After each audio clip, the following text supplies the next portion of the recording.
dernière fois, j'étais en soirée et je discutais avec un mec. Et à un moment donné, il me dit mais tu sais, moi, j'ai pas la foi. Et là, je lui dis la foi, on l'a tous. On l'a tous, sauf qu'on la met pas tous en action. Et on n'a pas tous un objet de la foi. Alors je m'explique parce qu'il m'a regardé en mode dans mon corps j'ai un cœur, dans mon âme j'ai la créativité et dans mon esprit j'ai la foi et j'ai même des sens. Et je fais le truc, c'est que tu as une foi, sauf que ta foi n'est pas activée. Une foi qui n'est pas activée, en fait, est une foi morte. C'est comme si mon biceps, si je l'active pas, il va devenir tout fin, il va me servir à rien.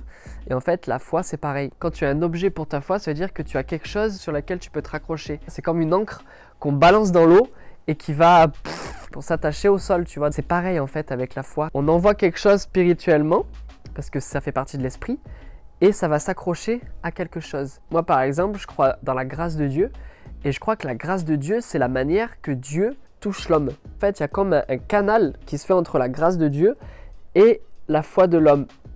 Et là peut passer l'amour. Activer sa foi, c'est de dire ok, j'ai jamais eu d'expérience divine, j'ai jamais vu de miracle, mais je suis prêt à croire que ce que j'ai vu ou ce que j'ai pas vu n'est pas tout. En gros, je suis pas juste la référence de la planète. C'est pas parce que tu crois pas dans les marabouts, dans les miracles, que ces choses n'existent pas.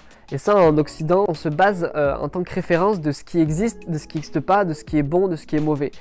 Et des fois, on se croit même supérieur en disant non mais crois pas là-dedans, mais c'est ridicule quoi. T'en sais rien. T'en sais rien si ça existe ou ça n'existe pas. La foi, c'est mettre son espérance dans quelque chose qu'on ne voit pas encore, tout en croyant qu'elle est déjà là. Et en fait, avec Dieu, c'est pareil. On met notre espérance dans une personne qu'on ne voit pas, mais qu'on sait qui est déjà là. Et ça, c'est énorme parce que Dieu est déjà là. Partout où on se trouve, il est tout le temps là. Et je suis juste trop fait qu'il soit tout le temps là. Ça me rend heureux, tu vois, de savoir qu'il est là. Il y a une histoire qui parle de... C'est Moïse, en fait. Il y en a dans le peuple qui ont fait n'importe quoi et du coup, il y a plein de serpents qui arrivent et qui commencent à vouloir mordre les gens. Et là, Moïse, il crie à Dieu, il dit « Oh, qu'est-ce qui se passe là? Aide-nous, s'il te plaît !» Et là, du coup, Dieu lui dit « Écoute-moi bien. Tu prends un bâton, tu fais un serpent d'airain tout autour, que tu fondes, que tu fabriques, tu te débrouilles, et tu le plantes. Et toute personne qui va regarder ce bâton seront guéries. Et chaque personne qui regardait visuellement était guérie. Donc là, il y avait une action de voir. Là, le pas de foi, c'était de regarder avec ses yeux, tu vois, et tu étais instantanément guéri. Et aujourd'hui, c'est la même chose, mais avec Jésus. Jésus, il a été élevé sur la croix, et pour que tout homme qui regarde à lui avec les yeux de son cœur puisse être sauvé, puisse être guéri, puisse être délivré, puisse être transformé. Tu crois que Jésus est mort, crucifié sur la croix de Golgotha, tu le vois, tu ouvres les yeux de ton cœur, c'est à l'intérieur que ça se passe. Parce que des Jésus sur une croix, il y en a partout en France.